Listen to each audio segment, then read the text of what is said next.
নমস্কাৰ এটা নতুন ভিডিঅ'লৈ আপোনালোকক পুনৰবাৰ স্বাগতম জনাইছোঁ। আশা কৰোঁ আপোনালোক সকলো ভালে কুশলে আছে আৰু আপোনালোকৰ আশীৰ্বাদত ময়ো বৰ্তমানলৈকে ভালে কুশলে আছোঁ। গৈছিলোঁ অভয়াপুৰীলৈ। আপোনালোকে সকলোৱে জানেই যে অভয়াপুৰীৰ প্ৰাক্তন বিধায়ক শ্ৰীযুত ভূপেন ৰয় ডাঙৰীয়াৰ নিমন্ত্ৰণ আছিলে। মোৰ বহুদিন আগতেই নিমন্ত্ৰণটো লৈ থোৱা আছিলে শাওনৰ শেষৰ মঙলবাৰটোৰ কাৰণে। গতিকে তেখেতৰ নিমন্ত্ৰণটো ৰক্ষা কৰিবৰ কাৰণে মই ডিব্ৰুগড়ৰ পৰা আহি দেওবাৰে মাত্ৰ সোমবাৰে দিনটো ৰেষ্ট ল'লোঁ। লৈ মই আকৌ মঙলবাৰলৈ অভয়াপুৰী ৰাতি যাব লগা হৈছিলে আৰু অভয়াপুৰীত ৰাতি মই তেখেতৰ কামখিনি কৰিব লগা হ'ল আৰু যিখিনি হনুমান চালিচাৰ লগতে বজৰংবান পাঠৰ নিমন্ত্ৰণ আছিলে সেইখিনি কৰিলোঁ। কৰাৰ পিছত মই ঘৰলৈ ঘূৰি অহা কথা আছিল, কিন্তু মই আপোনালোকক আজি এটা ভিডিঅ' দিছোঁ যে সৃজন গ্ৰামত থকা শ্ৰীৰাম প্ৰভুৰ যি মন্দিৰ ভাগ আছে, সেউজীয়া ৰঙৰ যি বিগ্ৰহ ভাগ আছে, সেই বিগ্ৰহ ভাগ চোৱাৰ যি হেঁপাহ মোৰ আগৰ পৰা আছিলে, সেই বিগ্ৰহ ভাগ চাবলৈ মই গ'লোঁ। অভয়াপুৰীৰ ভিতৰুৱা এক অঞ্চল সৃজন গ্ৰাম বুলি কোৱা হয়। একেবাৰে ভিতৰুৱা অঞ্চল, আই নদীৰ একেবাৰে মথাউৰিৰ কাষতে হয়। আৰু তাৰপিছত কোকৰাঝাৰৰ এজন দাদা আৰু এগৰাকী বাইদেউৰ নিমন্ত্ৰণ সেই সময়তে পাইছিলোঁ। আৰু দাদাজনৰ নিমন্ত্ৰণটো এনেকুৱা, মই আপোনালোকক কৈ দিওঁ যে তেওঁ ইণ্ডিয়ান আৰ্মিত আছিলে আৰু ইণ্ডিয়ান আৰ্মি যেতিয়া আছিলে তেতিয়াৰ পৰাই তেওঁ চাকৰিত থকাৰ দিনৰ পৰা মোৰ ভিডিঅ'সমূহ চাইছিলে আৰু মোক তেতিয়াৰ পৰা নিমন্ত্ৰণ জনাই আছিলে। তেওঁ এক বিশেষ অসুস্থতাত পৰিছিলে আৰু অসুস্থতাখিনি হোৱাৰ সময়তে মোৰ ভিডিঅ'খিনি পাইছিলে। পাই তেখেতে সংকল্প লৈছিলে, লগতে তেখেতৰ পত্নীয়েও সংকল্প লৈ তেওঁৰ বহুখিনি বেমাৰৰ পৰা তেওঁ মুক্তি হ'ল। তেওঁ এতিয়া ৰিটায়াৰমেণ্ট হ'ল। ৰিটায়াৰ হোৱাৰ পিছত তেওঁ মোক নিমন্ত্ৰণ জনালে আৰু তেখেতৰ গ'লোঁ। আচলতে তেওঁ সুফল পোৱাৰ বাবে তেওঁ যিহেতু মোৰ ভিডিঅ'খিনি চায়েই মানে তেওঁৰ জীৱনৰ যিখিনি সমস্যা অসুস্থতাখিনি দূৰ হ'ল, গতিকে তেওঁ এবাৰ মোক লগ পাবলৈ ইচ্ছা কৰিছিলে। তেখেতে মোৰ দ্বাৰা তেখেতৰ ঘৰত হনুমান চালিচা বজৰংবান পাঠ কৰোৱাৰ হেঁপাহ কৰিছিলে আৰু সেইবাবে মই তেখেতৰ নিমন্ত্ৰণটো ল'ব লগা হ'ল আৰু খুব ভাল লাগিল। তেওঁ আহিবৰ সময়ত চকু পানী ওলাইছে। তেওঁ যিহেতু দেখা পোৱা নাছিলে, কাৰণ মোৰ ভিডিঅ'সমূহ চায়েই তেওঁলোকে বহুতখিনি সুফল লাভ কৰিছিলে, সেইকাৰণে তেওঁ মোক দেখা পাই খুব বেছি আৱেগিক হৈছিলে। তেওঁ এখন খুব ধুনীয়া হোটেলত থকাৰ ব্যৱস্থা কৰি দিছিলে, মই সেইখিনিও কৈ দিছোঁ আপোনালোকক, আৰু ভাল লাগিল। লগতে আন এগৰাকী বাইদেউৰ নিমন্ত্ৰণ সেই সময়তে পাইছিলোঁ। পোৱাৰ পিছত তেওঁলোকৰ ঘৰলৈ গ'লোঁ। তেওঁলোকৰ ঘৰতো গৈ খুব বেছি ভাল লাগিল। মৰম চেনেহ আদৰ তেওঁলোকে যথেষ্ট কৰিছে। গতিকে এই যাত্ৰাটো তেনেকুৱা আছিল আৰু ঘূৰি আহিলোঁ মই যোৱাকালি ৰাতি প্ৰায় 9:30 বজাত মই ঘৰ পালোহি। আৰু আজি যিহেতু স্বাধীনতা দিৱস, মই আপোনালোক সকলোকে স্বাধীনতা দিৱসৰ আন্তৰিক শুভকামনা শুভেচ্ছা জ্ঞাপন কৰিছোঁ। সকলো ভালে কুশলে থাকিব। আৰু কথাটো এনেকুৱা ধৰণৰ হৈছে যে বজৰংবান পাঠৰ যিটো নিয়ম, পাঠৰ যিটো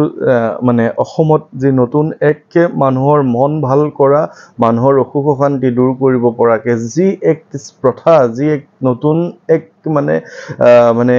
ভগৱানক সন্তুষ্ট কৰি নিজৰ মংগল কৰিব পৰা এক নতুন যি আৰম্ভ কৰিছোঁ, সেইখিনি আচলতে গোটেই বহুতখিনি মানুহ, হাজাৰ হাজাৰ মানুহ ইতিমধ্যে উপকৃত হ'ল।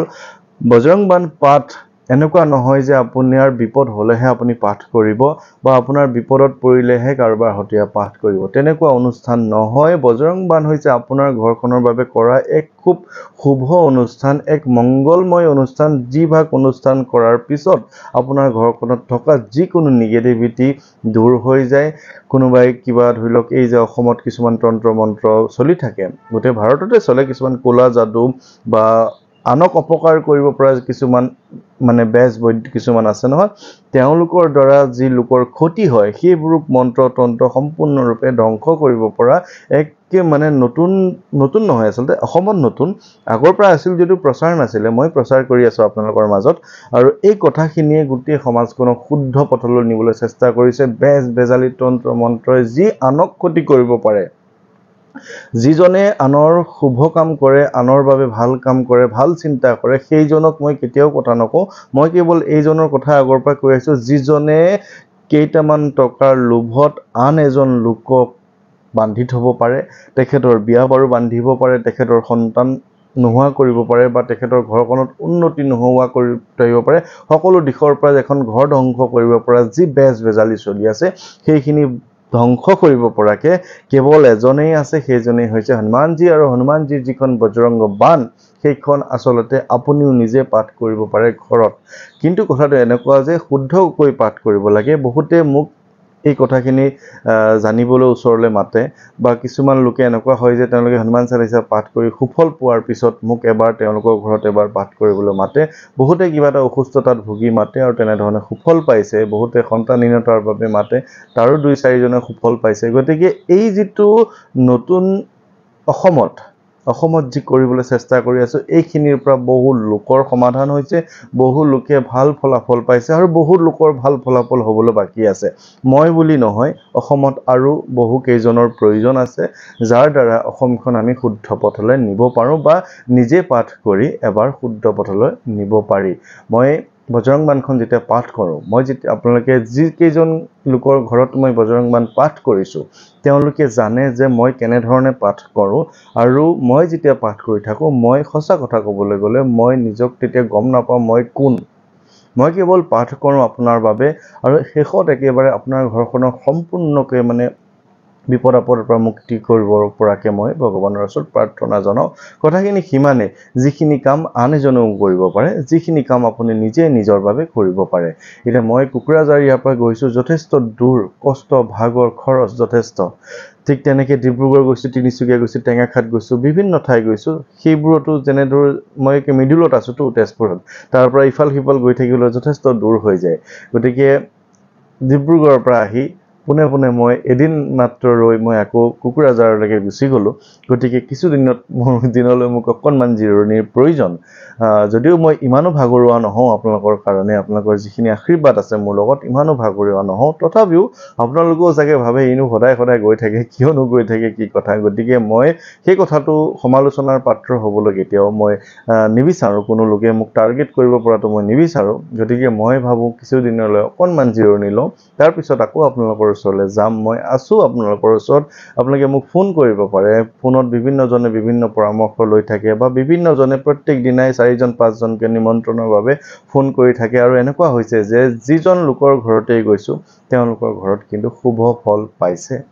বা বিভিন্ন ডাঙৰ অপকাৰত ডাঙৰ বিপদ হোৱাৰ পৰা কিন্তু তেওঁলোকে ৰক্ষা পৰিছে গতিকে আপোনালোকৰ ভাল হ'বৰ কাৰণে যিখিনি কৰি আছো আপোনালোকৰ ভালেই হ'ব লাগিব আৰু ভালেই হৈছে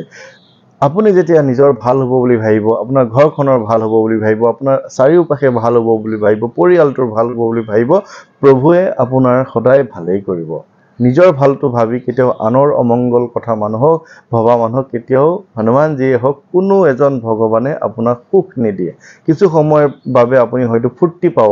পাৰে মনত যে এখেতক মই বেজালি কৰি এখেতক অমুক কৰিলো কিন্তু শেষৰ অৱস্থাটো আপোনাৰ কি হ'ব সেইখিনিও আপোনাৰ গাঁৱৰ মানুহে আপোনাক চাব কাৰণ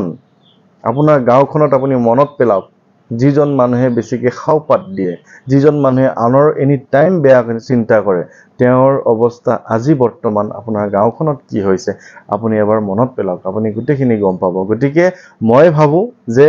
কেৱল মোৰ ভাল হ'ব নালাগে মোৰতো একো ভাল হোৱাই নাই বাৰু মোৰ বহুত কষ্ট হৈছে তথাপিও আপোনাৰ যেতিয়া ভাল হ'ব বুলি মই ভাবিছোঁ আপোনাৰ ভালেই হ'ব আৰু ভালেই হ'ব লাগিব আৰু অসমত কোনো